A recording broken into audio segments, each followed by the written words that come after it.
Peace and love, family. Welcome to another Read Book Club discussion. Tonight, we are discussing the last chapter of The Color of Money, Black Banks in the Racial Wealth Gap by Mehrsa Baradaran. All right. And so the chapter of this title, the title chapter is The Color of Money Matters. The Color of Money Matters. And so if you don't have the book, if you haven't read the chapter, still sit tight, because I know brothers and sisters, boy, when they see the book, they say, "Oh, they're talking about it. It's a book. I'm gonna get out of here. I don't have the book." No, just still kick it and participate in the discussion. So I'm your sister, Dr. Ma'ad. I have with me my big brother T. Big brother T, go ahead and introduce yourself to the listening audience, King. What's going on, family? My name is Brother T. It's always a pleasure to join you every Sunday at 7 p.m. talking about this outstanding book by Mehrsa Baradaran. We on chapter 8, as the moniker in the back states. Where's the Always pump to read and educate and watch this beautiful chat. So I'm ready to go to chapter 8, The Color Money Matters. Yeah, so family, I'm telling you. Let me acknowledge who's in the building. Peace the readings by Kylie. She said, Alafia need to you, beloved. Peace and love to you, and peace to the young prince. Peace to your young prince. It says some chick named Star. Peace to you, Queen. Thank you so much for tuning in. I see Brother Gullah is in the building. The brother Gullah's in the building. Peace to you, King. A beautiful mind. Peace, beloved. How are you, Queen? Peace. She said, peace and blessings. Peace. Oh, you know, the queen, the warrior queen is in the building. Sister Crystal Denise, peace and love to you. And looks this Miss Old Lady is in the building. Ain't nothing old. Ain't no nothing old. Miss Old Lady. Miss it's oil. Okay, Miss Oil Lady. Oh, Miss Oil Lady. Okay, I thought I said old. I'm about to say nothing. I'm about to say nothing old about her. But Miss Oil Lady, peace and love to you. I see brother Mr. X. He said, "What's up, fam? B1 all day." And readings by Callie said, "Me and Kwame got our book today." Hey. Awesome. Love it. And so peace to everyone under the sound of our voices. And so family, tonight, again, we're discussing chapter 8 of The Color of Money, Black Banks and the Racial Wealth Gap by Mehrsa Baradaran. If you don't have the book, still look at it. As soon as I said that, T, as soon as I said it, 3 people dropped off like, boop, no, they're talking about a book. Stick around, family. They're probably going to get their book. They're going to get their book. They're going to get their book and come back. Yeah, so still stick around, family. But the title, I titled this video, Barack Obama did nothing for Black people. Yes. That's the title of this video. You know, I still have, of course, the title of the book in this chapter. I mean, in the YouTube video description. But just the reality, when I read through this and saw, you know, people love Barack Obama, right. Brother T, you know, and some of these comments that she wrote that he made, you know, I'm not the president of Black America. I'm the president of America. United States of America. Yeah, United States of America. I was like, wow, I didn't know that Barack Obama said that.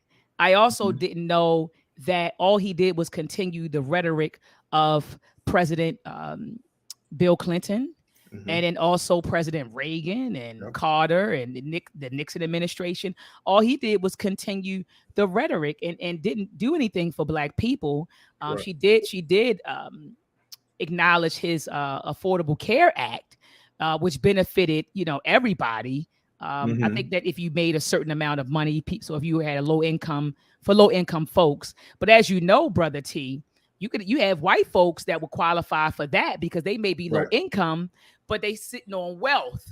So that's the difference. So anyway, a lot of people qualified for that. But that's why I titled it, Barack Obama did nothing for Black people, just like Bill Clinton did nothing for Black people. And Brother T, we loved him. We always love the people who don't do anything for us. You know, Bill Clinton, not only did he not do anything for us, he locked up thousands and thousands of Black men. You know, hundreds of thousands of Black men. And we called him the first Black president. I mean, come on. And then look at this, but just look at this, T. Then you had President Biden. Black folks were capping hard for President Biden against someone else who hasn't done anything for black people and who doesn't intend on doing anything for black people. In fact, when he first got elected in office, remember he had a meeting with a group of civil rights leaders, and someone leaked like an audio of the meeting on YouTube, and he was cursing them out, like, I ain't gonna do this, I ain't gonna do, I already did enough for black people. Laid out our civil rights leaders. Not only did he do that, he signed, I think they said over like 100 executive orders his first 90 days in office, something like that. And all of his orders benefited whites, immigrants, in the LGBTQIA community. None of the executive orders that he signed benefited black people. And so we got to stop loving and supporting people who don't support us. Amen. Keep that going, sister. Keep that going. For real. We gotta do it. We got to. Absolutely. So go ahead and kick it off, big bro. So, in this chapter, on chapter 8, the color of money matters. I wanted to pull a couple things from this page. This is page 247. It starts off with, in 2004, the young senator from Illinois, our homeboy, Barak Obama, he's revered the nation as he took center of the Democratic National Convention. Among other things, to bridge the racial divide, his message and his identity seemed to be the end of the road, the capstone of 2 centuries of racial struggle. So I wanted to focus on that part before I go any further, because he became the president of the United States. They wanted to say that his message and his identity seemed to be the end of the road, the capstone of 2 centuries of racial struggle, an outcome that could hardly have been dreamed of by Douglass, Washington, Du Bois, King, or Malcolm. So basically, Obama's presidency should have been the end of identity politics. If we want to sit down and think about it, his message was cloudy, as you said in the open monologue, right? We have to look at Obama's presidency should have been the end of identity politics. Then I wrote down here, his message was not congruent with his American story. Number one, he was trying to be labeled as a Black American by going through the struggle, but we realized that his message was not congruent with his American story. He's here, his hue was his connection, meaning his color was his connection, but his struggle did not match. Come on, T. Even though his message and identity, placed here in his chapter that the author wrote, his message and identity should have been the end of a struggle of 2 centuries. But how could that happen when his message was not congruent to our struggles and his identity was not congruent to our struggles, right? First of all, a Black man bestowed to the highest political position in the land was symbolic, but not strong enough to write or unite the whole of Southern strategy in the wall of benign neglect. So when I wrote that, because I said his message and his image and his story in 8 years in the White House did not stop the Southern strategy of his boy Nixon, Reagan, who he symbolized. Somebody in the chat brought that to our attention as well. And his message, he told later on in the chapter, we find out, as you mentioned, that he had no connection he was not the president for Black America.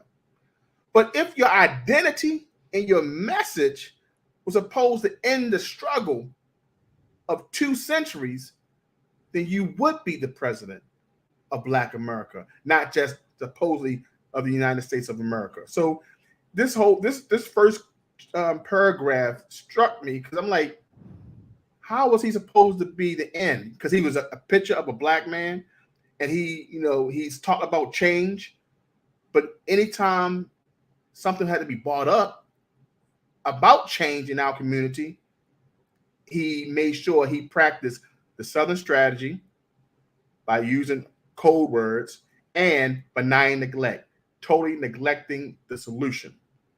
So facts, totally. And I want to get back to the identity part, brother T. mm-hmm. Black folks, he's the first black president. I said, no, he is a mulatto. And Mm-hmm. some people may be in the chat, they may be upset with Dr. Ma'at, and say, what do you mean, Doc, he's a mulatto? That means he's black. If he has one drop of black blood, he's black. And white folks came up with that. And T, I'm telling you, for people to complain about white people and white supremacy and all of this crap, they repeat and believe everything white people say. Everything white people say. So white folks tell you that you have one drop of blood, and that means you're black. And black folks will sit there and parrot that foolishness. And this is what I tell black people when they say that. I say this is basic science. This is basic biology. You get 23 chromosomes from your mother.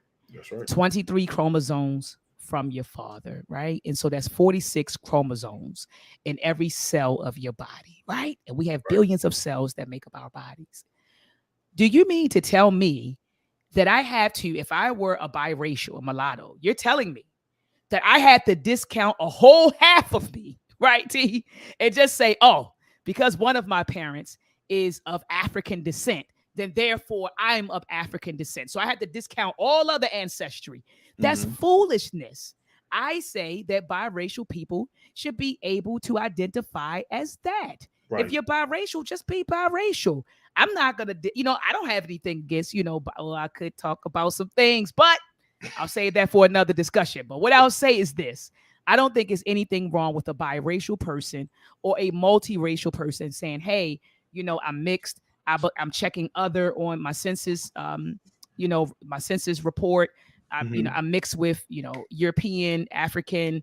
I may have some Asian in me. I'm fine with that. But black people just, we ran with it. Oh, his father was from what, Ghana or Nigeria, which Liberia, one of them. His father was East Africa. Oh, it was Kenya, right? Kenya. Yes. Okay. So Kenya, I was West, but his father's from Kenya. And then the family, after he got elected, they came out and said that they were only used, right, for to validate his blackness. Because he was really raised by the mother and her side of the family, So he was raised by white people, the mother and the mother's parents. But so the black side came out. They said after he got, after the inauguration, they said they didn't hear from him. Like the brother he was on, I think it was a brother or cousin or somebody. He was speaking out on YouTube. Video went viral, and he was like, "Look, he got elected. We haven't seen him." So he was just only go ahead. Who looked just like him? His brother looks just like him. And your brother lives in China.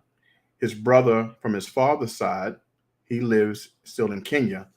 So, and then his sister, who's because he was married, his mother was remarried to a wealthy Hawaiian Asian man in Hawaii. He has a stepsister as well. But as you stated before, he was raised by his mother's parents. Obama lived a white life. Thank you. He's not you. Black people got, he's not us, T. But we saw, what we saw, T? We saw Michelle.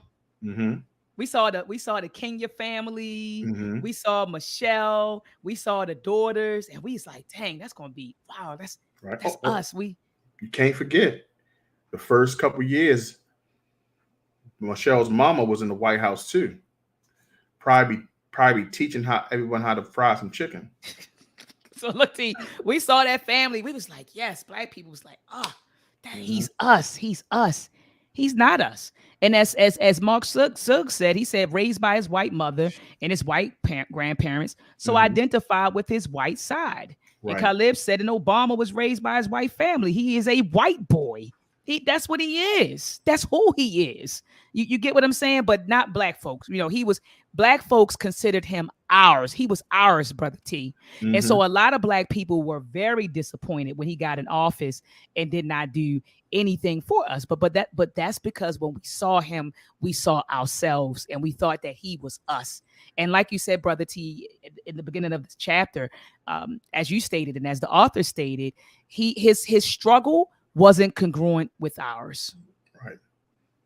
All right. I wanted to locate when he started talking about his grandparents, but I'm sure we'll hit that later on in the show. We'll find a page.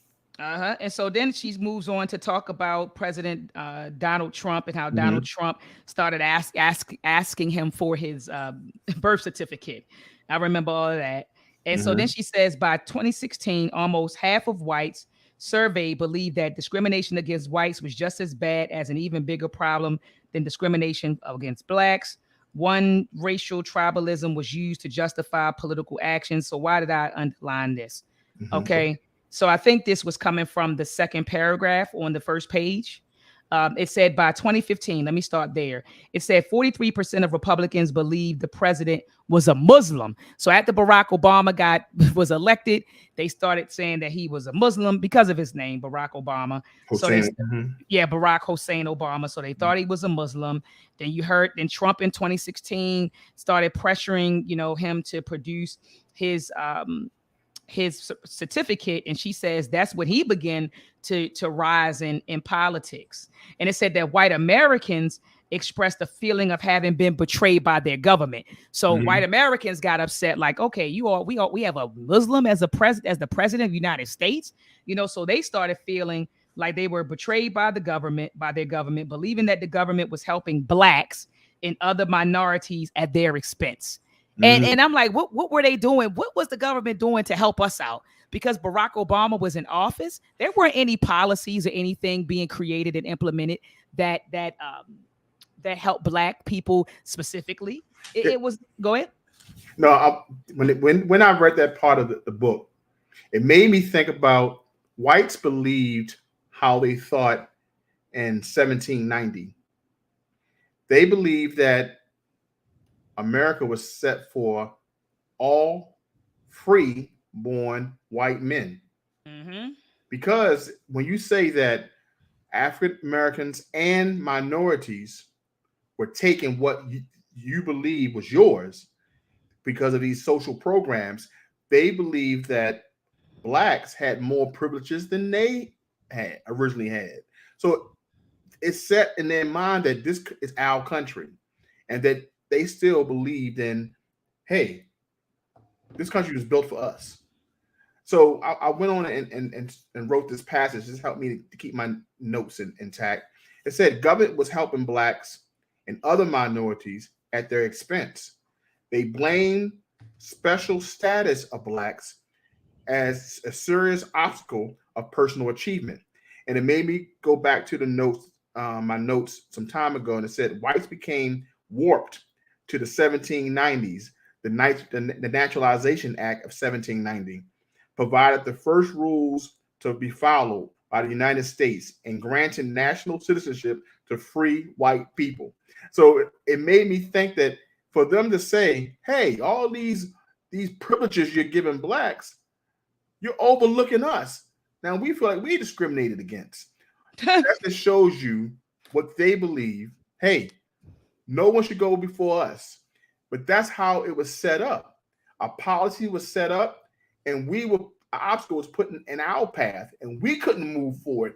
Just enough time for them to take advantage of it, reap the benefits, and then later on, because of the outcry, we allow y'all to come in. So they always was given an opportunity to step first, run first, and then fly, and then we can set out to crawl. Facts. I'm at page 248, Brother T. So it says Donald Trump's, talking about his campaign and how he kind of he used this resentment. And it says in much of the same way of Nixon's campaign had done. So he used that to get elected. That's Trump's power base. He goes to those white folks who are frustrated. They're upset with black people. They're upset with black immigrants and other minorities. And so he used that was his power base. So it says at the top of page 248, Donald Trump's campaign targeted this resentment in much the same way that Nixon's campaign had done, right? Following the Southern strategy, right?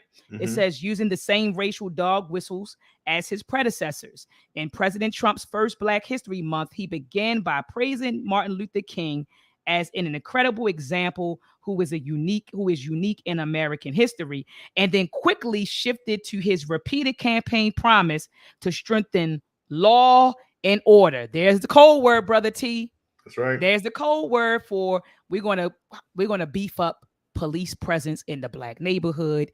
We're going to be tough on crime. We're going to lock up a lot of black people. But the code word is law and order, right? So to strengthen law and order by increasing the presence of law enforcement in black communities. So I said, wow, the audacity of him to bring up Dr. King and then in the same breath say, I'm going to beef up police presence in the black community. Even though I'm aware of police brutality cases, I'm going to put more police over there. It made me think always Dr. Luther King is always used as a prop, unfortunately, for every politician to use, especially when they're speaking to us. So it's another code word, okay? They let you know that they're going to use Martin Luther King or what he said as a prop, and that's speaking straight to the heartstrings of African Americans. One thing I wanted to point out is that during this Trump run for the White House, he spoke of a new deal for Black America. And I want to bring people's attention to the original New Deal that was by Franklin D. Roosevelt. See, it was a difference between the New Deal of Trump and the New Deal that was imposed by Franklin D. Roosevelt. Well, let me remind people of that New Deal. Let's go ahead. Go ahead. The New Deal was for public works projects, financial reforms, and regulations enacted by President Franklin D. Roosevelt through the years of 1933 to 1939. Now, the new constraints and safeguards on the banking industry and efforts to reinflate economy after prices had fallen sharply. Now, the New Deal of Franklin Roosevelt, he focused on 3 R's. It stood for relief, recovery, and reform. Funds across over 3,000 counties in the United States. Okay, so his New Deal was infusing financial capital within the 3,000 counties within the United States. The New Deal that Trump focused on was to infuse of funds. Now I want you to pay attention. No infuse of funds. Go ahead, teach. So the New Deal that Franklin D. Roosevelt did in the 1933 to 39 infused funds within the communities and counties. We only got a promise by lowering taxes, providing tax holidays for inner city investments, and rolling back financial regulations in order to make it easier for African Americans to get credit to pursue their dreams in business and create jobs in communities. So once again, we were given programs to take care of ourselves. So all we got was removing restraints. You understand? Absolutely. Policies that remove restraints. They have the power to remove restraints, but they never use their power to infuse monies that we needed for our communities to grow. But one thing they did infuse, police into the communities. They said, well, we ain't giving you no money. We'll give you more programs for you to manage. So if you mess up, it's on you. But if you mess up and you get a little violent, we're going to put our police there. So one thing that they did put in the communities with no problem without us asking was cops. But you know what, Brother T? It's like, as Sister Crystal Denise said a few weeks, she says it's almost, like every week she put it in the chat. The more things change, the more things remain the same. Isn't this what Clinton did? Clinton did it, the whole lowering taxes and everything. That's their go-to. They go to. we're going to lower taxes. We're going to give you programs, and we're going to lower taxes. But what we're not going to do is give you any funding. We're not going to give you any capital, but we'll give you programs. We'll teach you financial literacy. We'll give you technical assistance, with the businesses that you open, and we'll lower your taxes. But we're not going to give you any type of, we're not going to cut you a check. So We're not going to do that. what does that do? When you sit down and think about that, they really stay consistent with the message and with their actions. Even what we went over last weekend with what Kamala Harris says, I'm not going to do anything just for African Americans. I'm going to do things for all Americans, because that word minority can fit so many things inside the box. And by the time Black Americans get to the box, it's empty. So they can say, we did it for all Americans, but you're just a little too late. And one thing I was explaining to a friend of mine over talking, I said, the problem is this: the policy is created. The knowledge of the policy and what it can do for you is what comes late. Sometimes we don't understand what can be done, but it's there. We just never been told. They say ignorance of the law is on you. You know what I'm saying? That's what they say. Crystal Denise, she said, white supremacy redefined, recreated, refines, and rewords itself. Exactly. And so on page 249, Baradaran moves into discussing the financial crisis of 2008. And she talked about how the financial crisis of 2008 disproportionately impacted segregated Black communities. Okay, and it said it turned the persistent racial wealth gap into a chasm. Now, what happened there? I remember that. And I remember in 2008 when banks got bailed out. You started hearing banks getting bailed out, and I think during the financial crisis, I think is this when all of the houses began to the value of houses, all the prices went down, and people were upside down in their mortgages. They owed more on the house than the house was worth, and all sorts of stuff. And so it said that the financial crisis wiped out 53% of total Black wealth.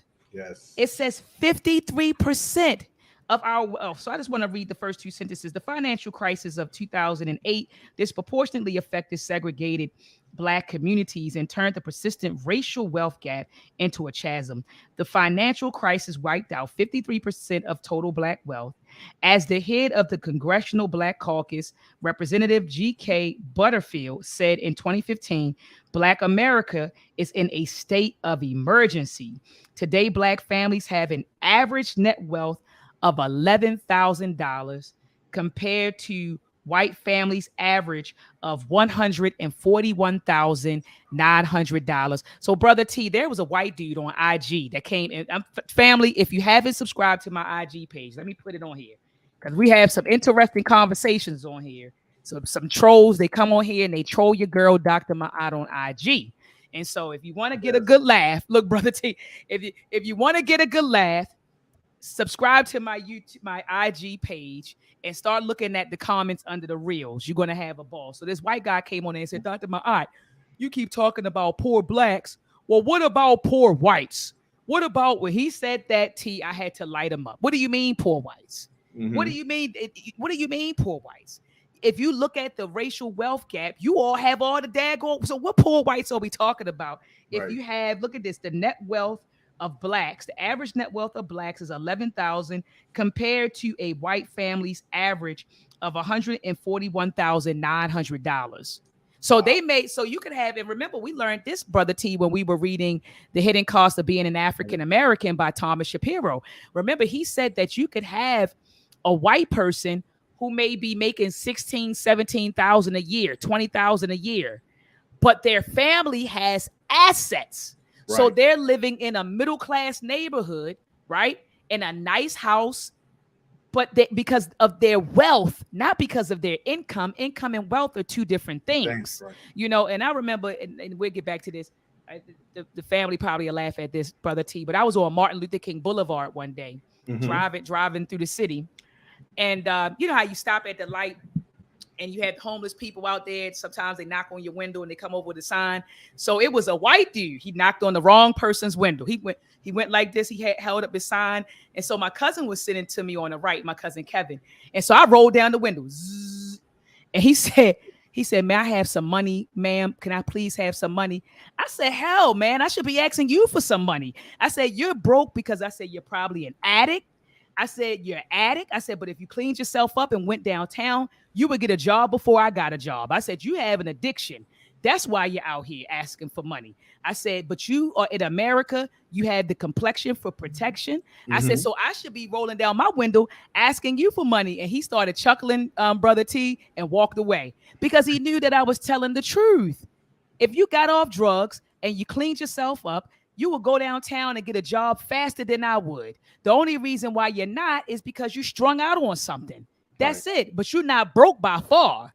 You ain't broke. And he started chuckling, Brother T, and walked away from me. But let's go ahead and continue. Let's go ahead and continue. So she talks about the Pew data that reveals that white families have 13 times more wealth than black families. So that's when I was talking to a white guy going back and forth. I said, what poor white people? Right. So then it says the wealth gap exists in every income and educational level. So that means I could have the same income as a white person, but they still have more wealth than me. I could have the same educational level as a white person, but they still have more wealth than me. Transferable assets that their parents may possess to give them a helping hand. Facts. And then it says the wealth gap. On average, white families with college degrees have over 300,000 more wealth than black families with college degrees. A third of black families have no assets at all. It says, moreover, studies reveal that the gap is accelerating.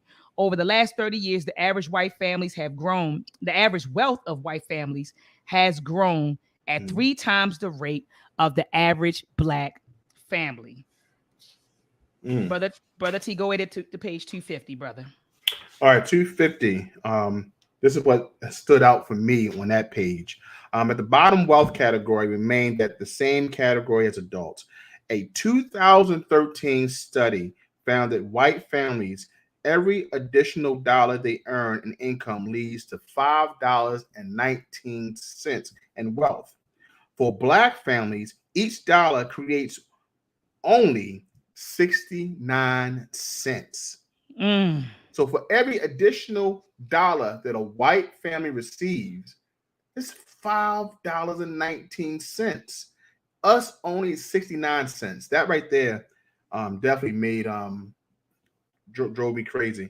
All right, then this goes to what we was talking about, our friend President Barak Hussein Obama.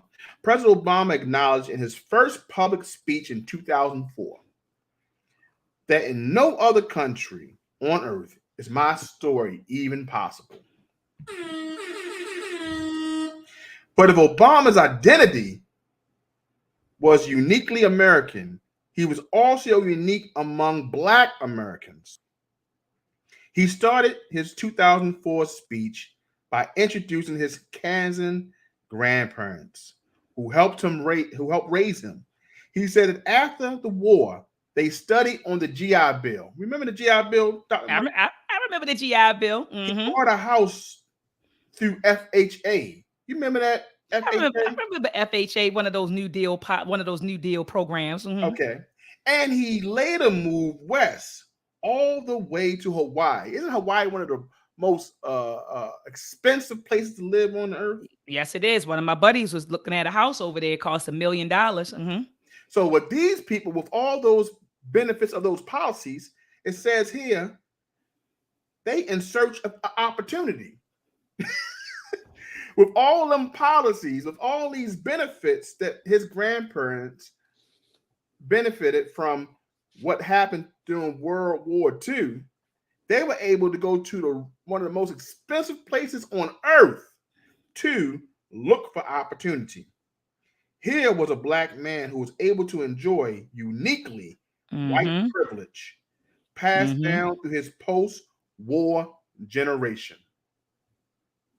So right then and there, this man has no sharing of anything, any struggle, his identity, or his message. Because if I can remember, there were majorities of blacks in the South that could not benefit from the GI Bill because the universities and colleges and universities did not have the right studies to benefit what the economy was going to at the time.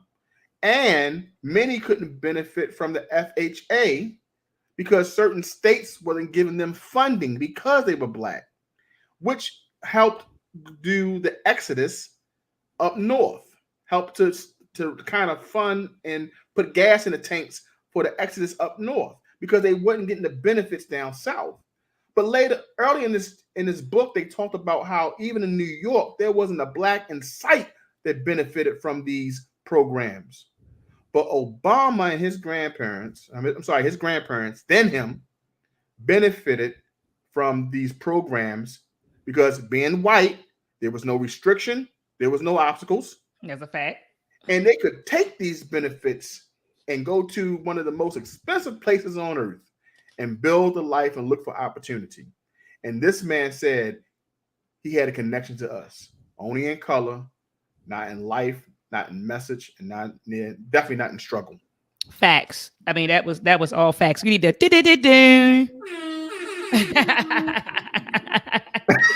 absolutely. And so then she moves into talking about how she talked about poverty and how poverty creates joblessness, crime, social decay, and family deterioration, right?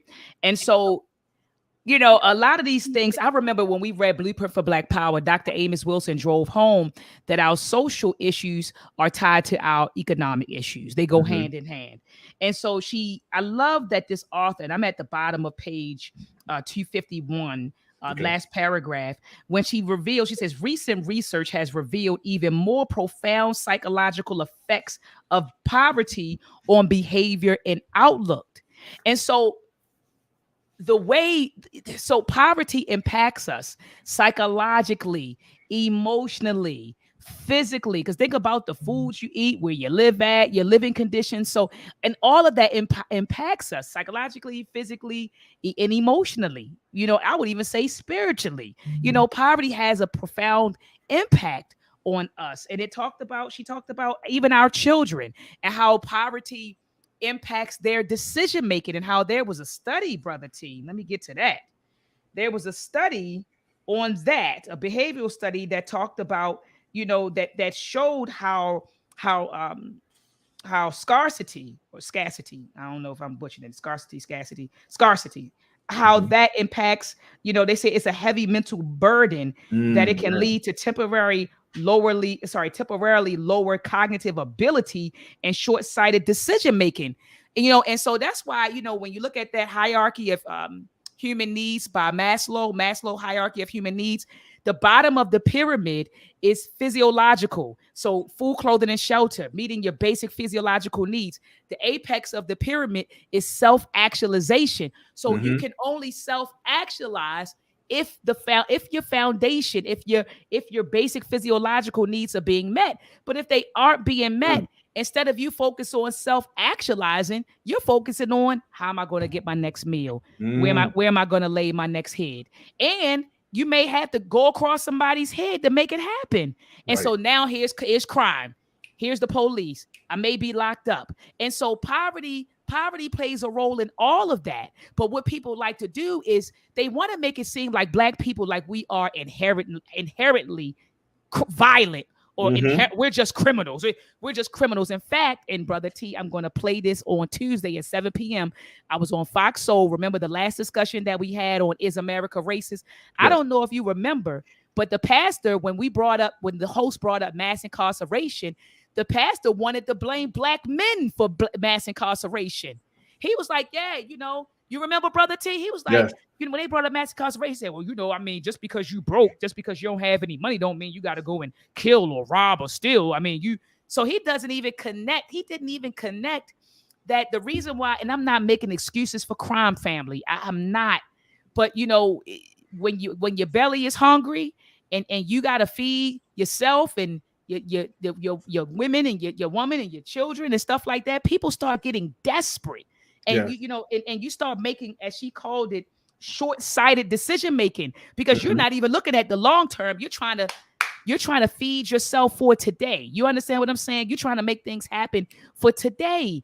And so he actually, Brother T, the man blamed mass incarceration on black men.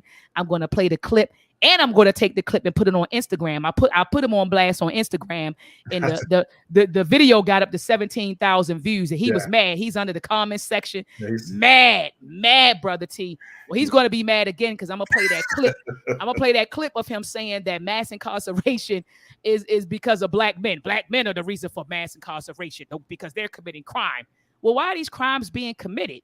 What's going on?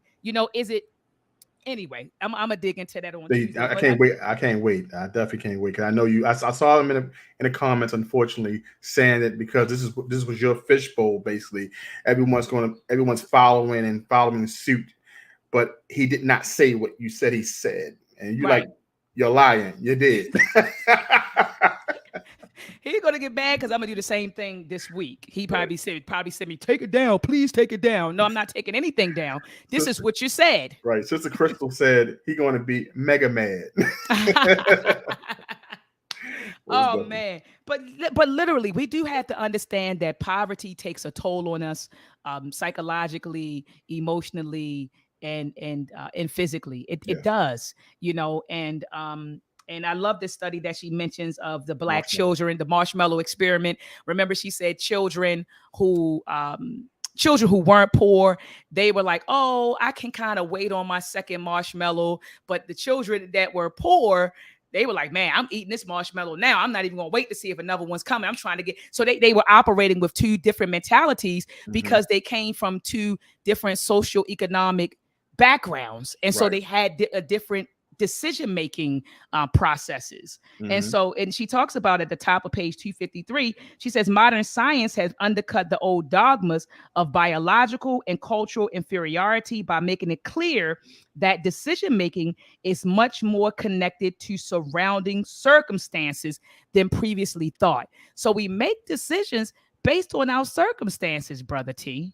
Right. And so if a brother that may be sitting in a different a bro I ain't gonna say that, maybe a brother who is sitting in a different or a comfortable or higher social economic class than another brother, they're going to be making different decisions, because this brother needs are being met, this brother's needs isn't being met. You Hmm. understand? And so it's I'm telling you, Brother T, it's we I'm glad that she brought that out.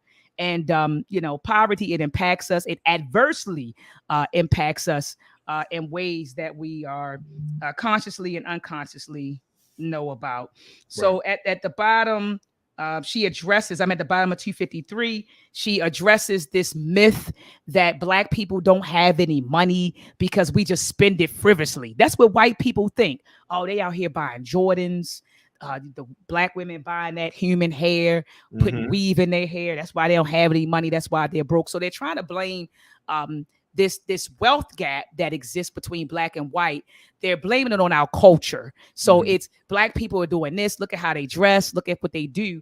And at the bottom, she says, in reality, blacks save an average of 11% of their annual income, while whites only saved only 10%.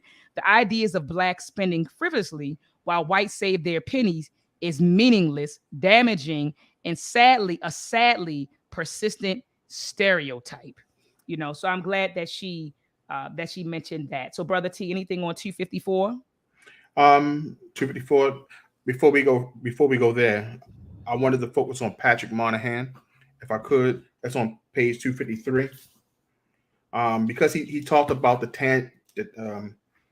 tangle of pathology, and we talked about the tangle of pathology.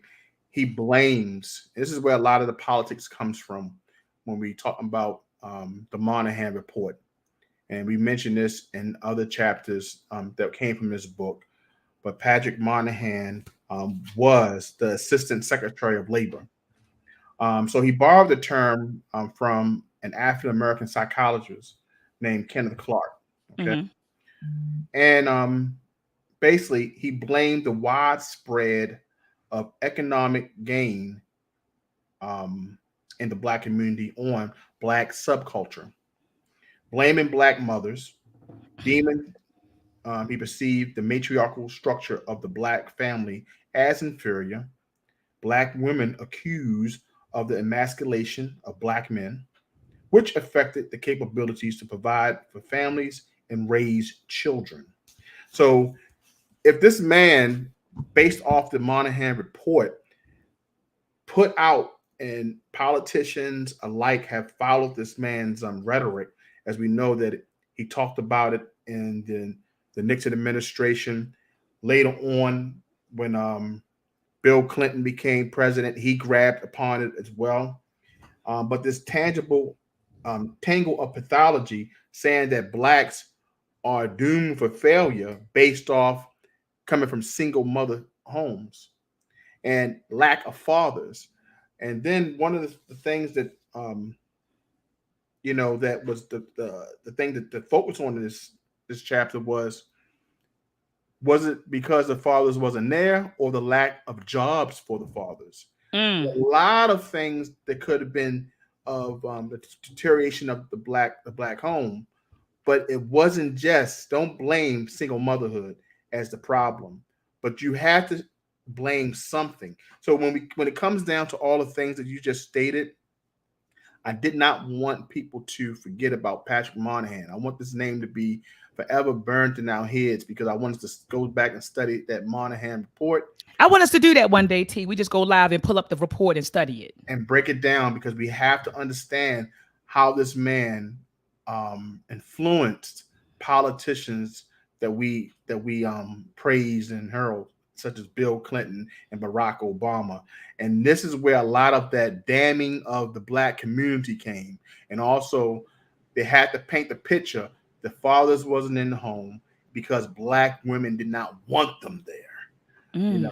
So when you look at that, when you start seeing how politicians and these writers, reporters talk about the black subculture, it's coming from this man's report. Oh, we gotta and how long? Because I remember you told me that a YouTuber got online and read it and broke it down. How long Yeah. is the report? What we looking at, brother T? We're not looking that long. It's a couple pages, and it's just basic, but he hits certain points. I would go over the points, but I don't want to labor on No, no, no, no, further. no, no, no, no, no, no, no. Yeah, Yeah, I just wanted to make sure that I wanted to make sure that we log on one day and definitely talk about that. And so moving on, where are we? Page 254, or did we talk about 254? yeah, no, we didn't go to 254 yet. 254 was the benefit of home ownership that I put on. That's what I put in the margin. Basically, Okay, I wanted to focus on.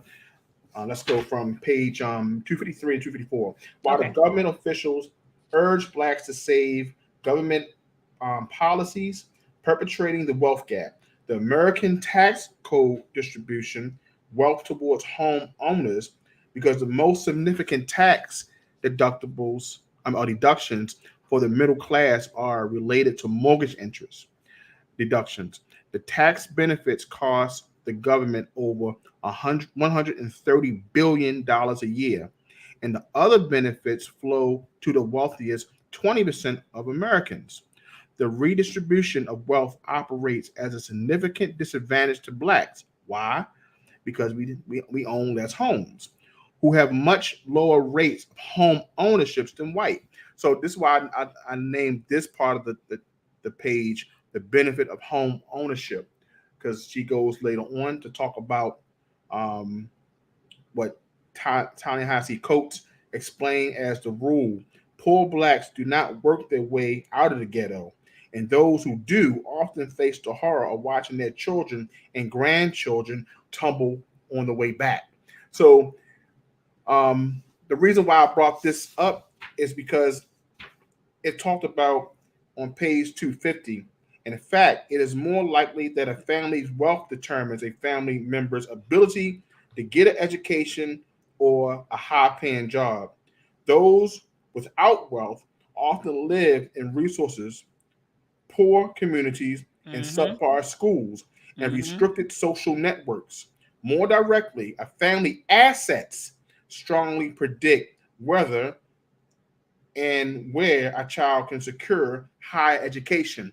And that's why I said the benefit of home ownership. Because blacks own less homes, we can't pull from what a home can give. You know, you see the benefit of the tax breaks, and that can help us save more money, invest more money, buy investment properties.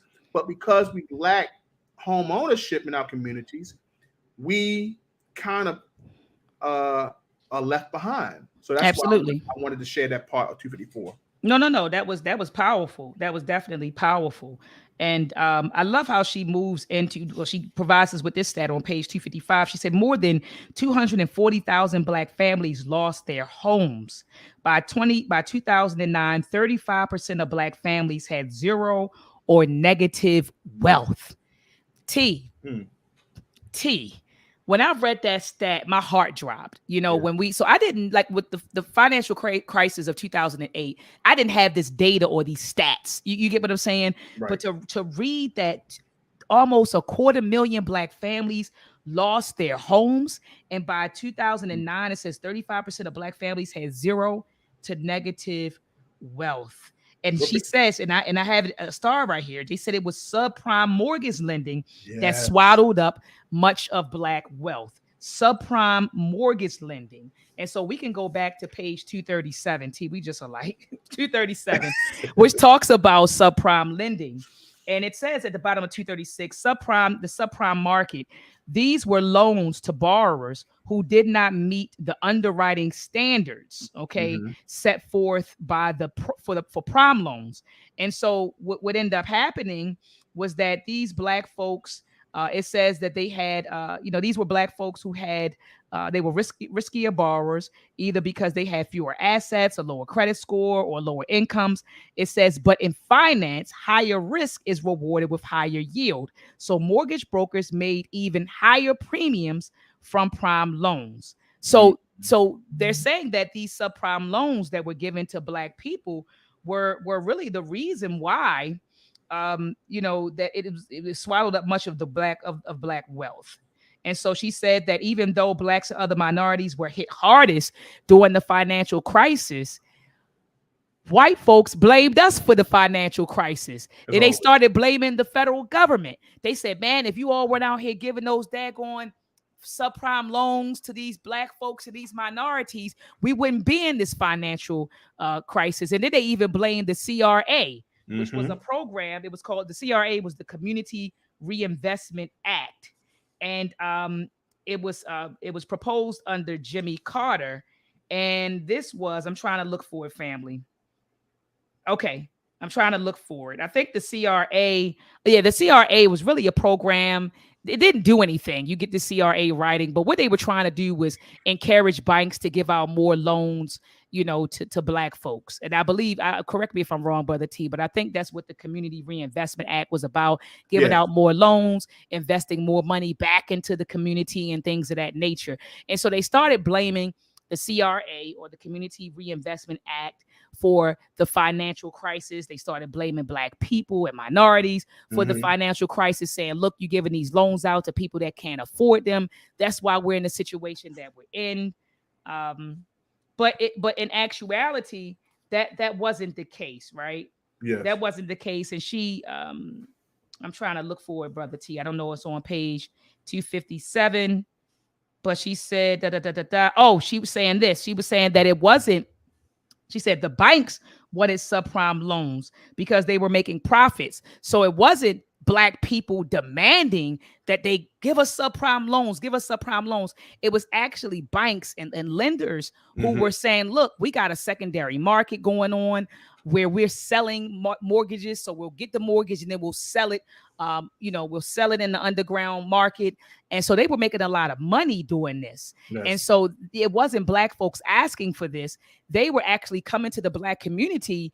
Then Brother T, she provided us, I know, Brother T, with Brother T, look, with the data that talked about how even if Black people qualify for prime mortgages, prime loans, the lenders would convince them like you should go, you should get the subprime loan, you should get the subprime Right. loan, you'll make out better in the long run. And so even though some black people qualify for prime loans, they still gave us subprime loans. Right. And then so you turn around, this financial crisis hits in 2018, and then you turn around and say it's black folks' problem. It's Right. because we wanted these subprime loans. And so it's kind of like we're always the scapegoat when something happens in this country. Always the scapegoat. I mean, you bring up a perfect point. I'm glad you mentioned that, because when you looked at, when they tell us that we have to keep our credit right, got to have right amount of money, we have the right job, and then we have the down payment, and they still give you the worst type of loan. Yep. And in this chapter, we'll do this injustice. I tell everyone, please get this book so you can read all the things that we may have missed. But they had loans they call liar loans. You remember reading that, Dr. Yes, Maya? I do remember reading that. Let me find it. On page 258. 258. It says, second paragraph, a small army of mortgage brokers went looking for new borrowers. They went on a search. You know what I'm saying? They had that magnifying glass out. Said knowing as soon as they could get their papers drawn up, a Wall Street bank would buy the loan. So they knew, even though you couldn't afford it, I'm going to find someone to borrow this money, but then I'm going to sell it off. So they knew they had a trade-off. And then Wall Street was going to do their job in the economic market to make sure that they make the money continue to be made. So the banks was going to make their money even though you was unable to, okay? So it says a small army of mortgage brokers went looking for new borrowers, knowing that as soon as they could get the papers drawn up, a Wall Street bank would buy the loan. These neighborhoods were open for attack. Most ghetto residents had a thin file credit scores, meaning they had very little meaningful credit history. They were risky borrowers because of their marginal economic standing, but they were a source of untapped profits because they're like, hey, you know what? Go get the poor people. There was untapped profits in the house of cards being created by debt. Because remember, money is only created by debt. The real reason, not the money we put in our pocket, debt. For example, J.P. Morgan Chase marketed its no documents and liar loans where the lender did not verify any of the information provided on the application, claiming to investors it's like money falling from the sky. The money was actually falling from the subprime borrowers' pockets. So they was what we call today predatory loans. Yep, that's what they were. Looked for us. And you know where they found most of us, Dr. Ma'at? Where? In the black church. Woo! Woo! Because did she mention how it was the pastors who were encouraging the congregants to get these subprime loans? Did she say that in there? That's right. That's Mm. right. That's right. They use black pastors of black churches to entice. I think here in Baltimore, somebody from Wells Fargo fessed up and was saying that, yeah, we enticed the pastors. Some of them paid tuition. They went to their congregation and did what? They said, hey, you should get this loan. You should go to this bank. They use their influence to take to lure their flock to get slaughtered. This was a lawsuit that Wells Fargo and Bank of America had to pay out for. So the banks wind up with becoming predators on the poor. And wait a minute, Brother T. Did you say Wells Fargo? Did you say? Hold on. Did you? I'm like, did you say Wells Fargo? Is it the same? Is this the same Wells Fargo that's back in the news, Brother T? Yeah. A black homeowner is suing Wells Fargo, claiming discrimination.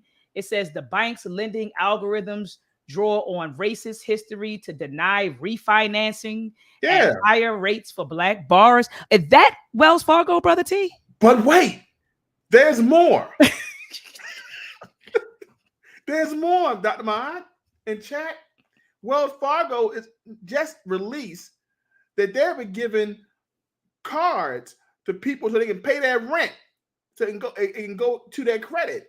So they drawing more people in. Who needs better credit ratings? Black people.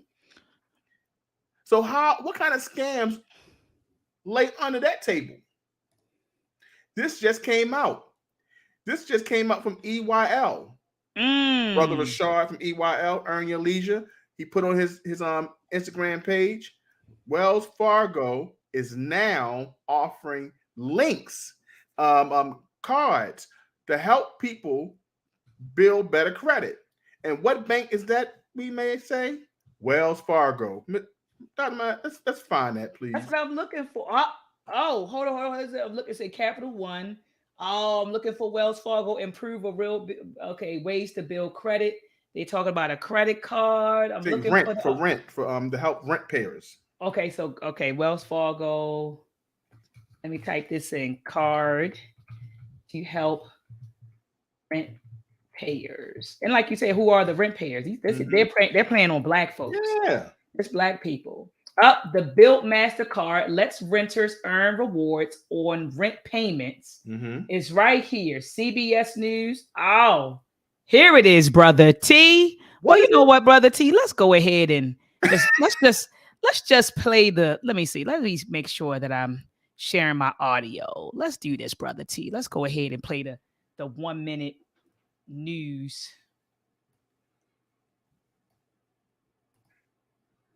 Clipping. Homegrown tomatoes. Nice. I want to feel in control of my health, so I do what I can. What about screening for colon cancer? When caught in early stages, it's more treatable.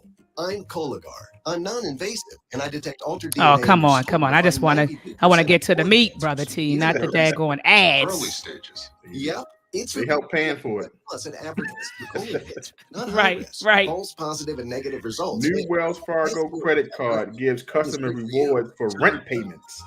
Here it is, brother T. Here it is.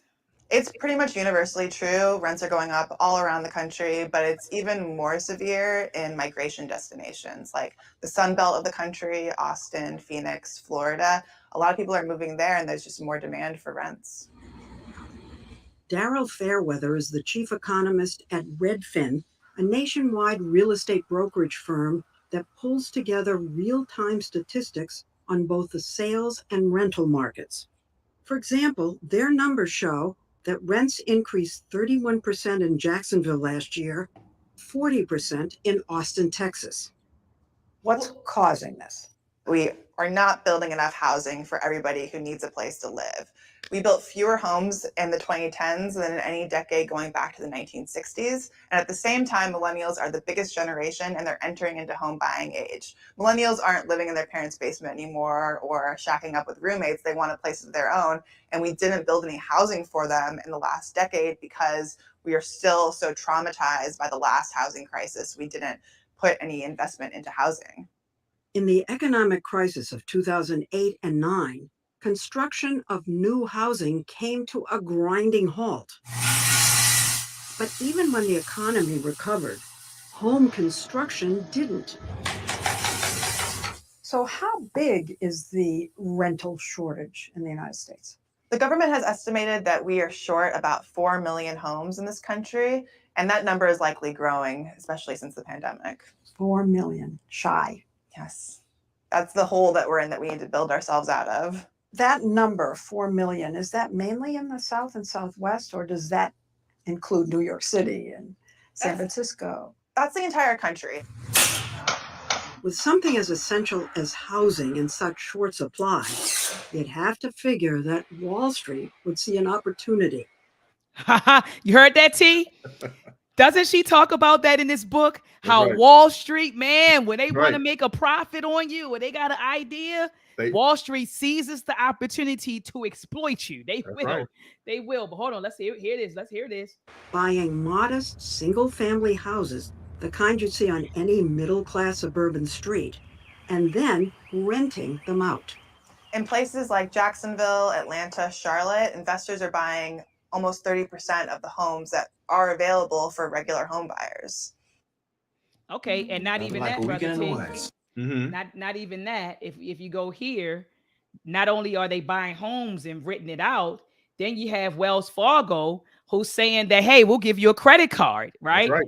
That will give you rewards on rent payments. So it's all of these corporations are now, seizing the opportunity to take advantage That's right. of she always talked about how uh uh what is it? Deficit is linked to exploitation. What is it called? Deprivation. Mhm. Deprivation is linked to exploitation. Mm. So that's what she said in the book. And so now that people are being deprived of housing and things of that nature, now here comes exploitation. Here comes corporations saying, look, I bought this house, but I'm going to charge you, an astronomical price, just to rent this space. You can have Mhm. it, but it's this. And here's a credit card for you to make. So here comes the exploitation. So That's we right. gotta be mindful of that. So did you want to add to that, brother T? Just understood. You made the perfect point. It's like we learned here in this chapter, this last couple of pages, is that when they sold these subprime loans, they had Wall Street there waiting. Once again, institutions taking advantage of the disadvantage. Just another way that shows that private business without government intervention causes more problems for us. This does not Absolutely. help us by giving us this new Wells Fargo credit card gives customers rewards for rent payments. What type of rewards? Is the rewards going to be beneficial to paying our rent that will help increase? We pay that every month, right? Would that help increase our score? But you're giving us a credit card, which puts us further in debt as a possibility. And we learn in this chapter we are more prone to not paying off that high interest credit card, which puts us in trouble. You know what I'm saying? So it's another way to trap. It's another trap. And as Absolutely. someone said in the chat, Pan African Designs and Apparel, all of this is planned. Facts. All facts. And so, brother T, moving on, like to page, the bottom of page 259. I like how she ties in history. Like, so she mentions she connects what's happening now to what happened in the past. So she says, just as exploitative credit arrangements like sharecropping, remember where our ancestors were working on, those plantations, we weren't enslaved anymore, but we went from chattel slavery to debt slavery. But anyway, remember we were working and the white folks were keeping the books. And so they Yes. were giving us things on credit, but we would pay on it, but for some reason we never paid it off, right? The supplies and whatever we were using. So we never paid it off. But she said, just as exploitative credit arrangements like sharecropping were created because of demand from the worldwide cotton market, prime lending was connected to a worldwide demand for mortgage loans. Global capital markets found yield in the cotton produced by sharecroppers and the interest paid by subprime borrowers. That the Black community was exploited in both situations speaks to their lack of wealth, political power, and their exclusion from the main channels of economic power. So we were locked out intentionally. And so, because of our lack of wealth, because of our lack of political power, we are always excluded. We are excluded from harnessing true economic power in this country. And so she says, during Reconstruction, Black borrowers had no option for credit, so they entered sharecropping arrangements. A similar situation played out with contract selling when Blacks were redlined out of the government loan market. So then she goes on to talk about how even today, she said, if you look inside the Black community, she said they call our neighborhoods banking deserts because you don't see a lot of banks Yeah. in the Black community. I mean, you see some here, you see some there, but you don't see a lot of banks in Right. the Black community. Instead, you see payday loans. That's right. We got check cash in places, right? Check cash in places, payday loans. As soon as we default on one of those payday loans, they come and get, you may have said, well, I'm gonna put my car up, I'm gonna put this up. As soon as you default, they're coming to collect your stuff, or they're taking you to court and they're garnishing your checks. And so Right. she talked about how because of our lack of wealth, we fall a victim to things like that. And because of not having banks, in our neighborhoods, instead we're going to the check cash in place and we're paying them to get access to our money. So we're paying for that. We may be giving them 20, 30, 40, 50, $60, depending on what we gross. They're taking a cut of that just to give us our own money. And we fall a victim to that when we don't have a bank in our community serving us. Brother T, did you want to Well, respond? Dr. Ma'at, as we learned in the banking, a black banking desert areas with inadequate banking services within 10 miles of its center. If a bank was there, how many of us are unbankable that can benefit from a bank? Who doesn't use a bank just for a paycheck to be bought in? What do you call it? Your paycheck to be uh, put into the bank, but is deposited into the bank, but less than 3-4 business days is taken out the bank to cover bills. You don't have enough money there to actually to have the saving limit, which most accounts, such as Bank of America, you have to have at least $400 to $500 in the account at all times, or you'll be charged, because thus more banks make money off the penalties and the non-sufficient funds than actual deposits that you make. So you don't benefit from the bank. And for those who don't benefit from the bank is the ones that we call unbankables. You know, they're the ones who fall prey to the payday loans and stuff. So once again, the government says we're not going to help to infuse money into your communities that would make it more resources. We're going to put things in your communities that withdraw the resources by interest. Now you're looking at the bank charging $6 if you bounce a check. They charge you maybe anywhere from $7 to $12 if you don't have enough funds.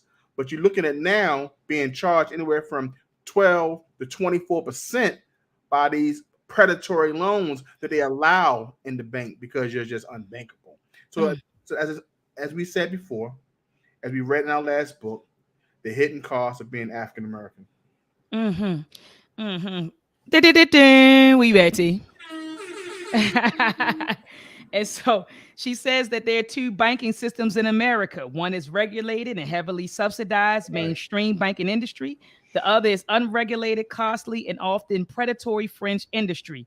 The Black community has historically been under the latter system, having been left out of the former system. So then she moves the conversation into student debt.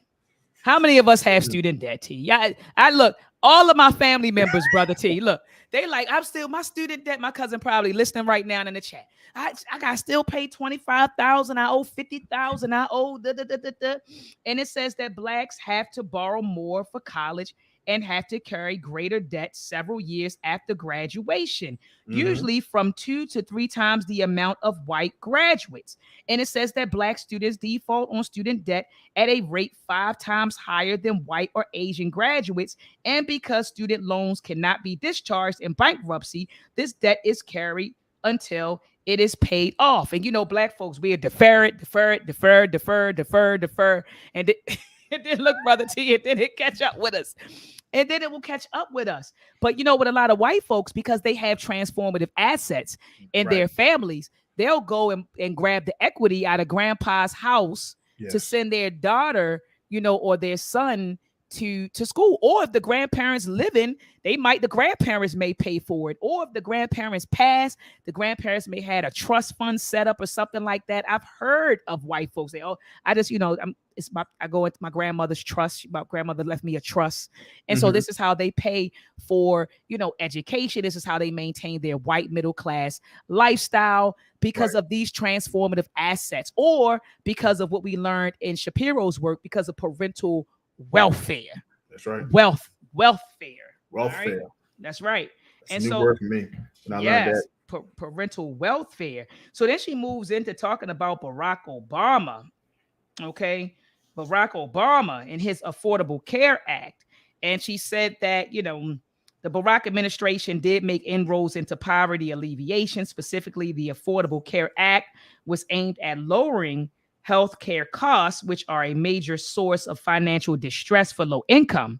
But it says President Barack, like his predecessors, did not specifically target the racial wealth gap, nor did he advocate a race-based economic agenda. It says the administration's efforts were a continuation of theories underlying Black capitalism and the updated community capitalism of Clinton administration.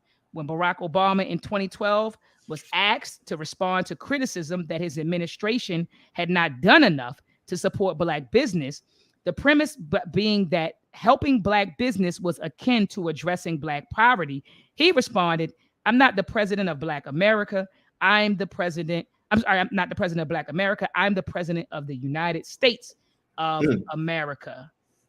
So Barack Obama gave us what? The Affordable Care Act, but that was given to everybody, right? It was given to everybody who had a low income. And as I stated before earlier, T, you have white folks who have a low income, just like we have a low income, but they have wealth in their family. They have assets in their family. And so, again, they benefited just as well as us. So Barack Obama was not interested in creating any type of race-based program specifically for Black Americans. But he did things for the LBGT. Remember, he legalized gay marriages.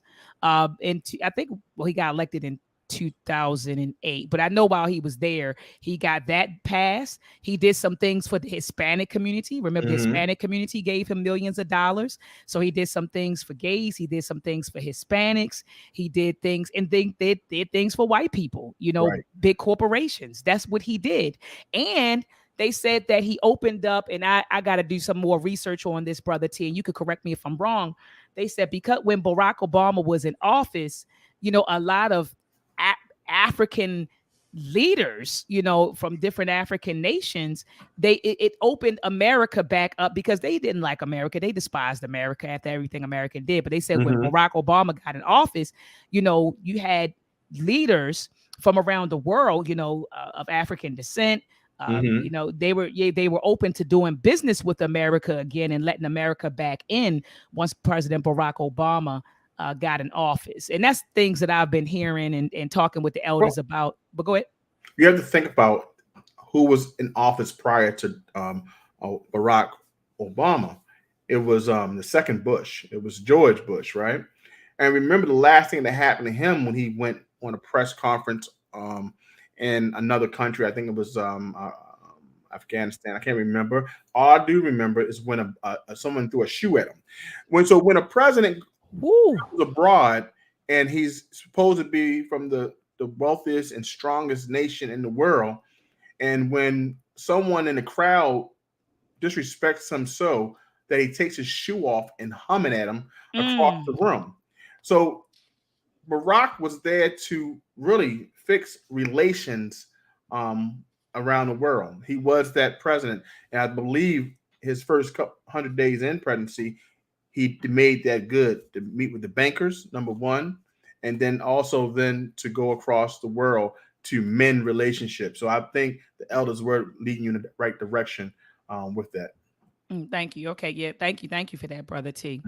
Thank you for that. And so, and on page 264 and 265, I mean, this is just stuff that we've already really discussed. It talked about how they never given black banks the backing. Our black banks have never been backed by the government in ways that, the mainstream banks are backed. As Brother T and I, we've talked about this, I think chapter 6, chapter 7, and chapter 6, they gave us programs. Okay. So there were programs that the government would put in place, and they would come around and check on black banks and say, okay, do you need some help with some, technical assistance? Do you need technical assistance? Do you need financial education? What do you need? But they never backed us the way they backed mainstream banks. And in fact, they talked about in 2007, it said the House of Committee on Financial Services held a hearing to assess whether the regulatory agencies were meeting the FIRREA mandate of preserving and expanding, minority banks. And so these regulatory agencies that we're talking about, you're talking about the FDIC, the Office of Comptroller, the Office of Thrift Supervision. So all of these people say, well, yeah, we're meeting the needs. We're in line with that. We're meeting the needs. And what we're doing for these black banks, we are giving them providing them with technical assistance, training, and educational programs. All right. And so it says less than 1/3 thought the regulators were doing a very good or good job. And so then it was a brother, his name was Robert Cooper. He was representing the National Bankers Association, which is the main trade group for black banks. And this brother told Congress that, look, let me tell you what our struggles are. He said, look, our number one struggle is that, black banks faced, we were economically depressed, that we were, sorry, it says Cooper told Congress that the biggest struggles black banks face were, one, the economically depressed communities they operated in. Okay. Two, their need to keep high reserves for losses.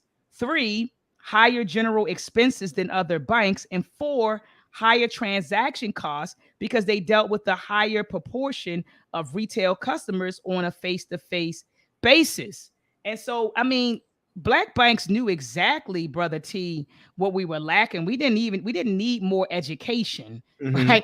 Or more we didn't need more financial education or training or Right. technical assistance. What we needed was some capital, Brother T.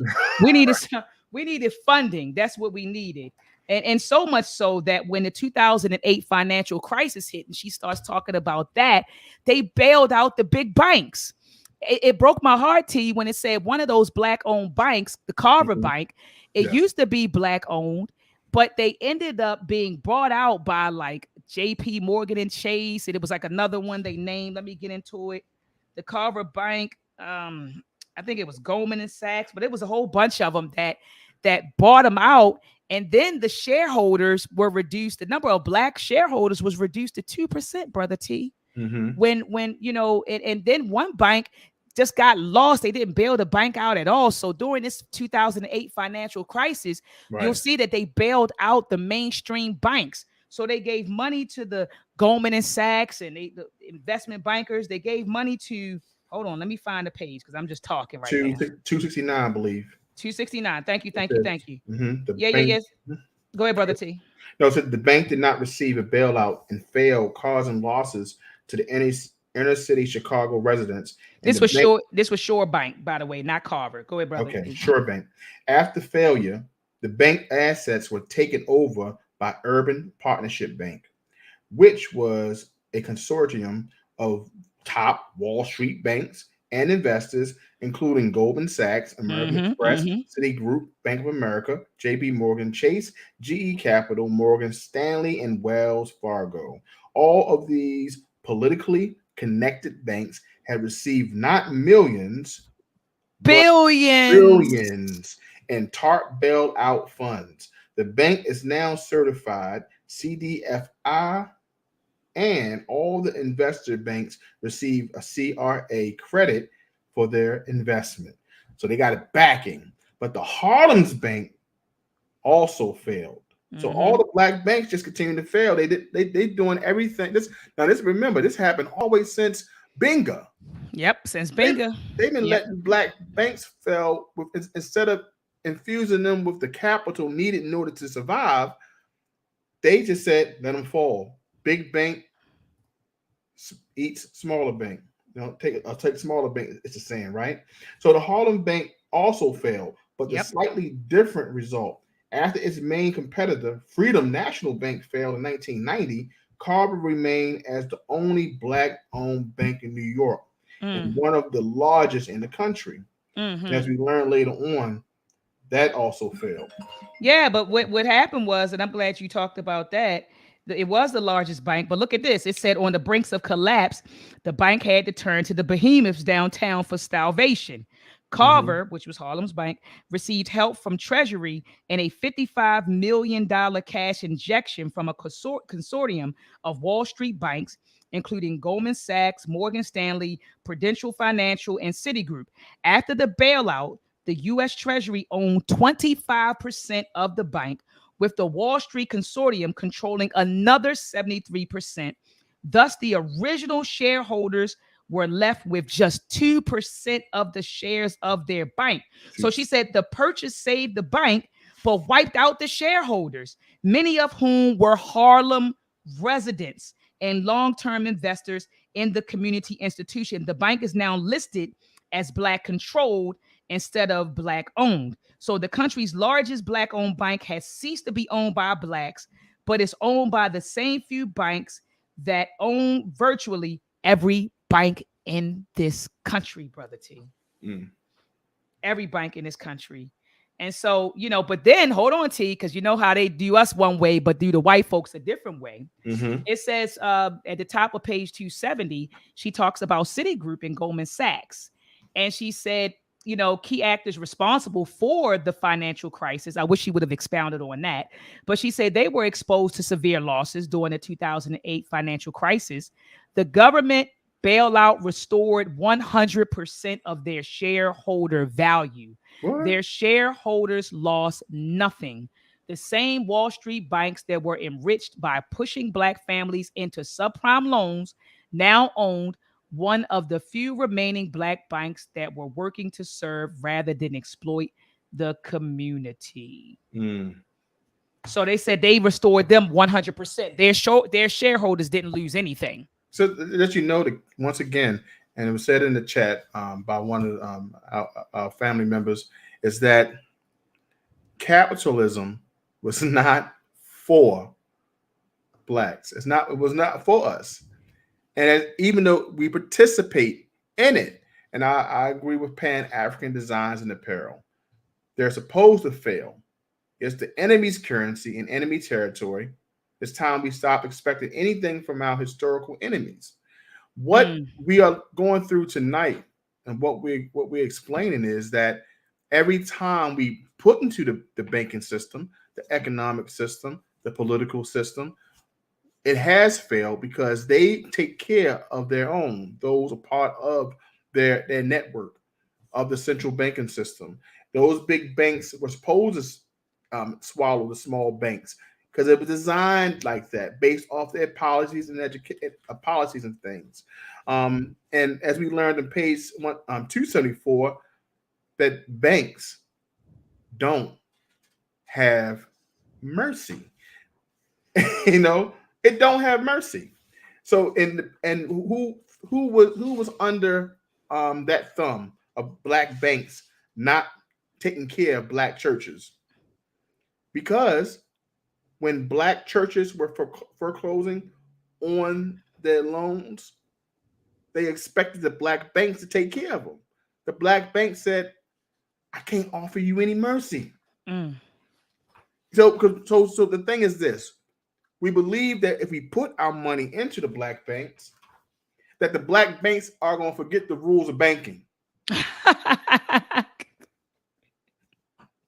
We think that if we put our money in the black bank, the black churches, the banks say, I can't offer you mercy. I can't forgive this foreclosure, because banks are here to make what? A profit. Mm-hmm. So it's almost saying that if I put my hand in the mouth of a tiger, I don't expect the tiger to bite my hand off. It's in the nature of the tiger to eat its prey. Mm. Mm. So on 274, it says, the unrelenting financial depression that hit the black community infected churches too, linking the face of the black church and the black bank together, sometimes uncomfortably.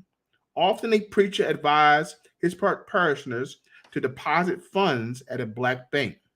Even Martin Luther King did this. Black church, in turn, borrow money from the black banks. Those loans, which are meant to further the goals of each institution and the community, can nevertheless put the bank and the church at cross purposes. The bank needs to foreclose on a loan if it is to remain profitable. And the church usually asks for mercy instead of the cold justice of debt collection. That is one of the bank's core duties. Mercy can come in form of a loan modification, which can save a church from bankruptcy, but that comes at the cost of the bank. The bank must sacrifice its own profits under a modification.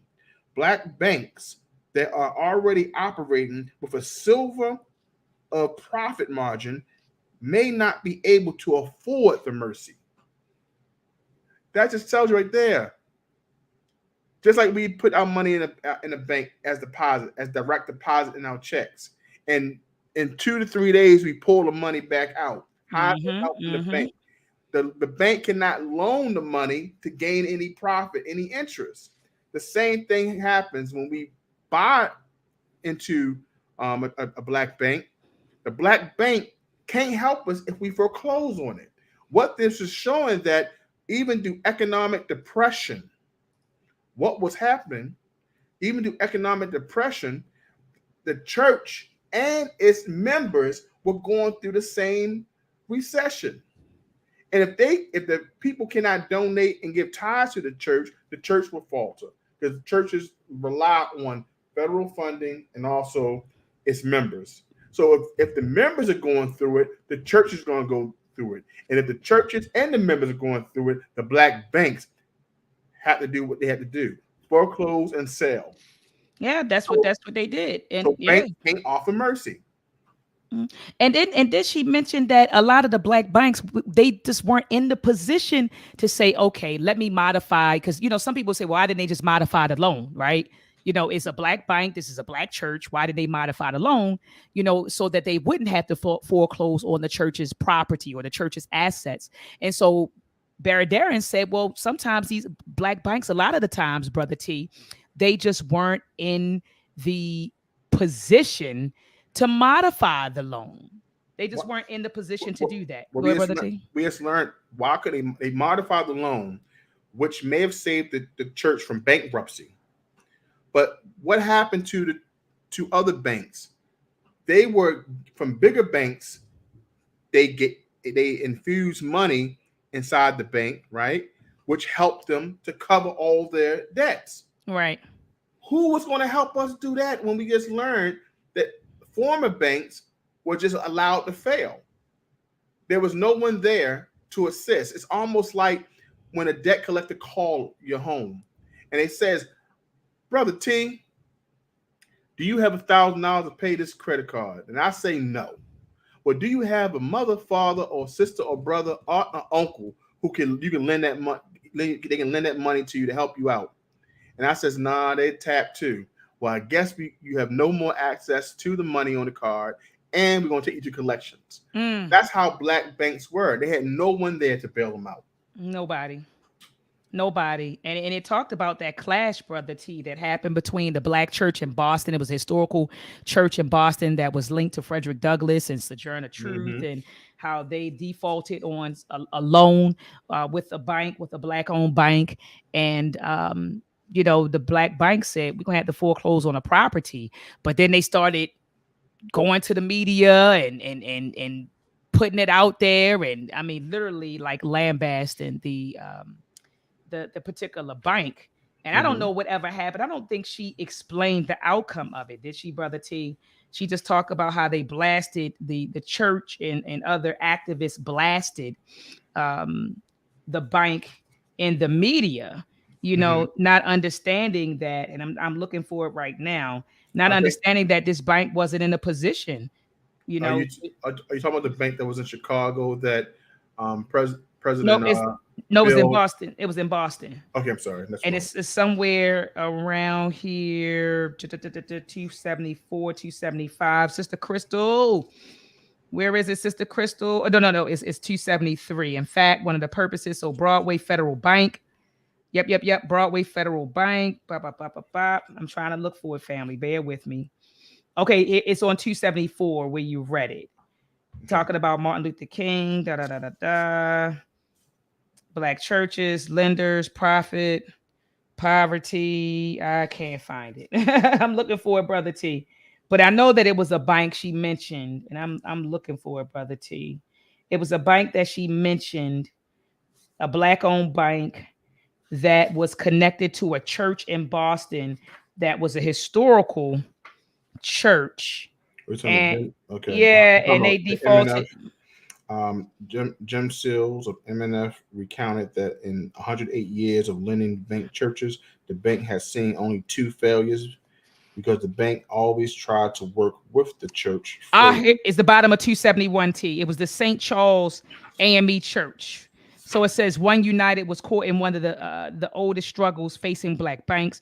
The tension between their mention and the bottom line. The clash occurred publicly when St. Charles AME Church, a 200-year-old church and Boston's most prominent black institution, defaulted on a loan. The AME Church was founded in 1818 and was a hub for early abolition movement connected to leaders such as William Lloyd Garrison, Frederick Douglass, and Sojourner Truth. It had been a haven on the Freedom Trail and a leading voice against the 1850 Fugitive Act. And so it said that One United had been the church's primary lender. And in 2006, it made a $3.6 million construction loan to the church to build the Roxbury Residence Center. The church fell on hard times during the financial crisis, and by 2012, it began to miss loan payments. The loan was backed by the church building, and One United decided to foreclose on the property. The result was akin to an ugly public divorce, a heated and highly publicized clash between two pillars of the community. That's what I was looking for. Sister Crystal, look at Sister Crystal. You're on point. Look, T. That's why I say, Sister Crystal. When I can't find it, Sister Crystal. You know, she put it right there, but that's where it was. Yep. 271. Yeah, she was on point. And so that's what I was looking for. And so then lastly, you know, she talks about the whole Bike Black movement that was started by rapper Killer Mike, who kind of took the message from Dr. King and our other predecessors saying that we should take our money out instead of, you know, marching and burning down things. They're like, look, let's pull our money out of their institutions and put the money in our own institutions. So I'm at the bottom of 276. It says in February of 2016, Killer Mike put his money in Citizens Trust Bank in Atlanta, and he was joined by Usher and Jermaine Dupri. And the well-publicized event kicked off Black History Month and spurred a national movement. Other celebrities, including Solange, Jesse Williams, Alicia Keys, and Queen Latifah, all endorsed the Bank Black movement. Okay, and the movement was dubbed Black Money Matters, in sync with the national Black Lives Matter movement. And so my only question, T, is we like to follow things, you know, especially when celebrities do it. It's like, oh, you know, okay, they want us to take our money out. Let's do it. But then my whole question is, after reading this book, my question would be, okay, we can do that. No problem. But what is the plan to multiply this money, right? What is the plan to multiply? Because the bank still has to make a profit, right? Right. And the goal, and the bank needs to multiply the dollars that we put in it. So what's the plan to multiply the dollars? What's the plan to take some of that profit and develop, you know, Black community? What's the plan to keep those dollars in the Black community? I'm talking about literally, and we talked about this before, to create a closed loop in which those dollars are not seeping into white hands. Because a lot of times with these banks, remember, when you become a bank, you are regulated by this government. And this government says, hold up, you had to invest a certain amount of money into government securities. Well, the government securities are owned by whom?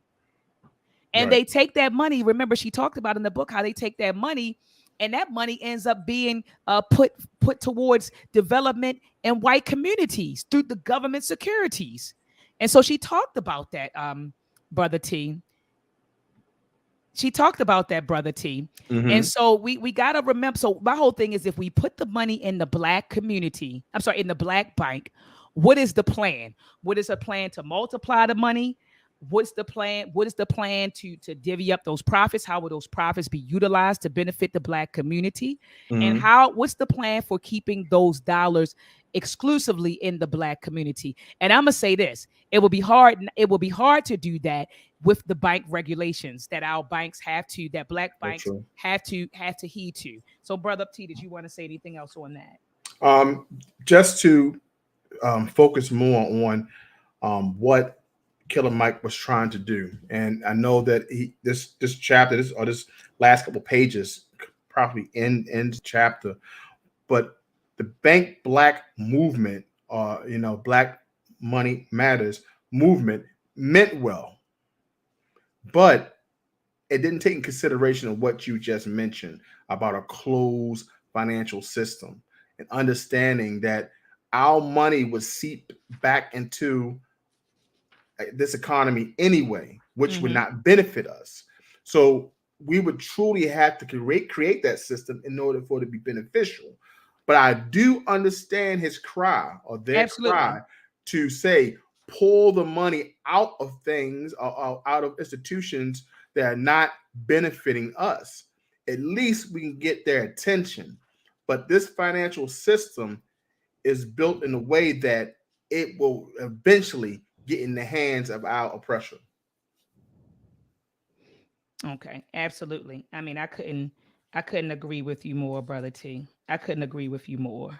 And I'm up here looking for is he talked about government securities in was it chapter 6 or chapter 7? And how those government securities are used to support white people, infrastructure in white communities. I can't remember what chapter that was on. I know. Okay, it's on page 203. I was just looking. Yeah, the top of page 203, black banks were required by law to pledge government securities for any government deposits that they held over $100,000. Yep. So it talked about it. It talked about it there. Yep, first paragraph. So that's page 203. And it was another one that talked about how they were using those bank securities for development. Oh, here it is, same page.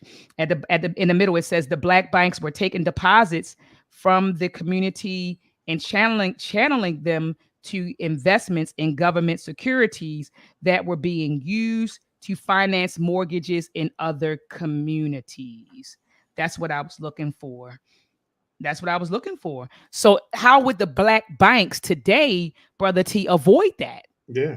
You get what I'm saying? So the money will always seep. Even if we have our money in black banks, it's going to seep into white hands eventually. If I'm not mistaken, on page 277, these deposits have breathed life into a dying industry, meaning the black banks. Right. One United had just announced plans to close 2 California branches when the Black Money Matters Drive brought in $3 million in deposits in 2016. We just stated that you had to put at least $100,000 inside of this. Black banks were required by law to pledge government securities to any government deposits that held over $100,000. Well, I mean, you knocking off $100,000 right there. Then also all the other things that the bank is required to hold 40% into like we said securities, government securities, and not much money to lend. So they're not going to be lending too much of that $3 million based off just what the government have set up. It's almost like the biggest gangster heist I ever seen in my life. I set the black bank up. I'm assuming there's going to benefit my people, but we're taking 40% off the cut. And then the other fees just to make the bank run successfully. $3 million coming in is still not enough. And even though it was a benefit, and as this bank stated, they was overwhelmed by the support. But we know, based off this information provided in this book, that it's not enough. And the money will eventually continue to sift out of our communities, unfortunately. Absolutely. And so, family, we've read it. I mean, this was The Color of Money. There's an epilogue at the end of this, like an afterword. And so I'm definitely going to read it. It's like 7 pages. So I'm going to read it. I like to read my books cover to cover, brother T. I don't know what it is. I go through the preface all the way through, the afterword. I read my books from cover to cover. So I'll make sure that I read that. I didn't read it because Sister Crystal already read it. Sister Crystal put in the chat. She said, yeah, she talks about that in the epilogue. She talks about it. So Sister Crystal did read chapter 8. She read the epilogue. She already did it. Yes. I'll be reading the epilogue. Because it's a definitely great breakdown, and it makes you understand. And Sister Crystal can attest to that. That lets you know that what was trying to happen in 2016, I don't want our family to say, "Oh, they're against what happening." Black money matters is something that we should stand for. Yes, we Absolutely. should always think about Black first. We should always think about our communities, our businesses. We're not stating that. We're not saying that we should not. What Right. we're saying is that the information, as we learn about how this banking system worked, certain things were fruitful and certain things did not bear fruit. That's right. And we have to realize if we do it again, we must know what we're up against and we must put out a better plan to make sure it works effectively. Because a lot of the things that we've done in the past, brothers and sisters forgot that we've done it and we forget the results. So this book has helped us to say exactly how the first bank we were screwed and how the last bank, how the bank system is now, how we're not being benefited by it. So this book had to be written. Absolutely. I couldn't agree with you more. Brother Shimsu asked, he said, have you decided on the next book? And Brother Shimsu, I got to keep it 100 with you. Got to keep it 100 with you. I am... I'm a little torn. I mean, well, look, I'm gonna tell you that. Okay, so I'm gonna share this, Brother Shimshi. So the next book that we decided on was The Color of Law, right? The Color of Law. But I wanted to take a detour. I really want, and it's a thin book, it's a small book. I wanted to read Booker T. Washington in Africa, The Making of a Pan-Africanist. And Shimshu used to go hard for Booker T. You remember, Brother T, when we were reading Blueprint for Black Power, and we were going in on Booker T, and he was like, whoa, whoa, whoa, whoa, whoa. Now I understand why he was going so hard for Booker T. Washington. Right. Booker T was the man. But because we were sitting there listening to the stuff that this white dude, Lewis Harlan, it was a white guy who's really responsible for what we know about Booker T. He wrote like 2 volumes on Booker T. Washington's life. And so he was like the person who was seen as an authority on the life of Booker T. And he didn't even like Booker T. Washington. He had a disdain for him. So other than what Booker T. Washington wrote, a lot of the things that we know of or we believe about him were really something that a white guy put out there. And so anyway, last night, family, I had on the author of this book, Booker T. Washington, in Africa, The Making of a Pan-Africanist, Dr. Wright. And when I say that she changed my perception on Booker T. Washington, she changed if you ask me about Pan-Africanists, I never listed Booker T. Washington as a Pan-Africanist. But this sister, who is a Tuskegee graduate, who wrote her dissertation on Booker T. Washington and his work in Africa, she said she easily argued that he was a Pan-Africanist, and she also helped me to understand what was really happening in Tuskegee. We're looking at it like it was just a school. Black people were going there to become teachers and learn a trade. But really what Booker T. Washington was doing is what Dr. Claude Anderson talks about in his book, Powernomics. Tuskegee, Brother T, was an institution where we were learning and mastering industries from the bottom to the top. So from raw resources, from taking raw resources and materials, creating and producing something that we can sell to each other so we can now produce what we consume. He was building it was like a little, another Tulsa, a business. He was building business industries there. Yeah. I'm telling you. And so a lot of people say, well, Booker T was taking money from white people. He took money from white philanthropists and this, that, and the third, and white people patting him on the back. And, he was an accommodist. Hope I didn't butcher that. He was a accommodist. And so he would accommodate the white people, because he accepted segregation and he accepted his inferior place in America. No, Booker T was smart. Booker T was saying, all right, I'm going to play this. I'm going to play that. I'm going to play the role. And I'm going to take this money and I'm going to go over here and do this with my people. He said he understood that Tuskegee was in Alabama. It was surrounded by what he called venomous white people. He understood that. And so he was like, we got to move a certain type of way. And it's got to look a certain type of way for us to do what we really want to do. Man, you're talking about a strategist.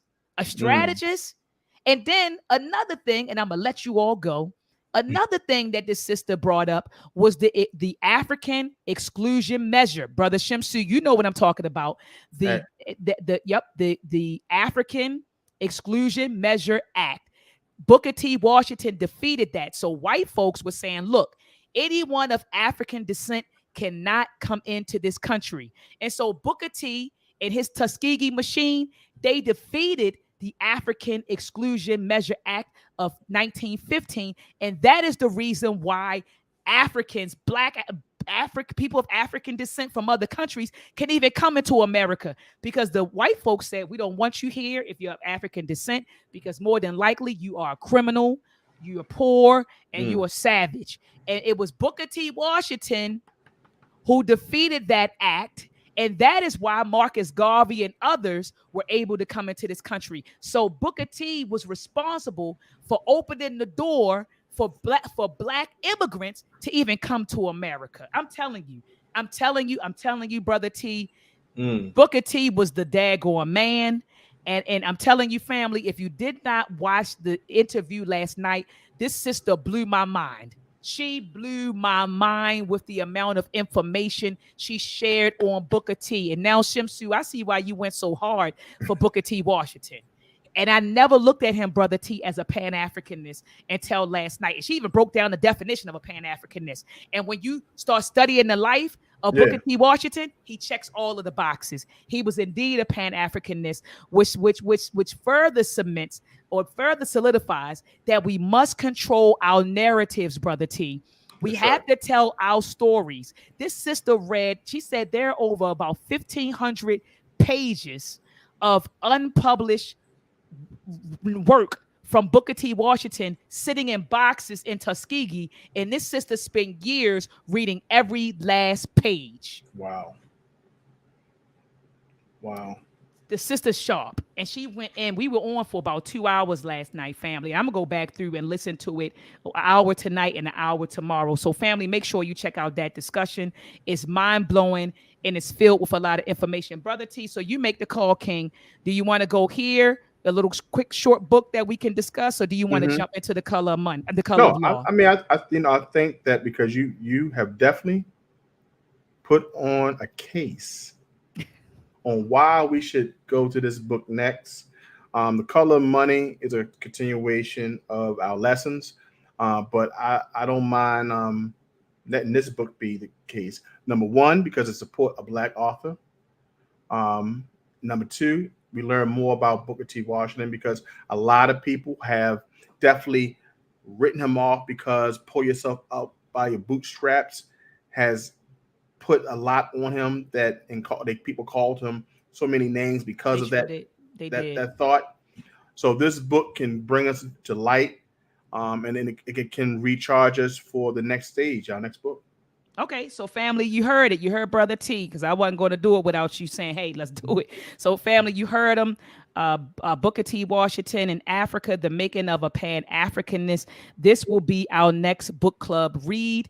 You can go to this website. I'm getting ready to put up the website online. Pull it up. Here it is. Miss Oil Lady says this is Tuskegee's Founders Day weekend. Wow. And look at the universe. You know how people say, look at God. Look at the universe. So family, this is where I want you to go. I'm pulling it up right now. Head on over, family, to this website. This is her website, by the way. Okay. Head on over to Booker T. Washington in Africa.com. Okay. Grab the book. You need to come here, click on order the book. All right. You order this book.